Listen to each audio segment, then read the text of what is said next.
Ini adalah alpukat red Vietnam yang kemarin ya. Ini kondisi sudah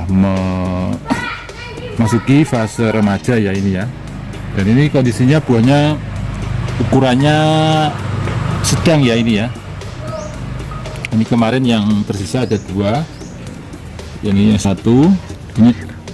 Ini ada semburat merahnya ya ini ya. Ini soalnya ini full matahari, kena sinar matahari full, dan sedangkan yang satunya ini memang agak kurang mendapatkan sinar matahari, jadi warnanya tidak bisa full ada semburat merahnya.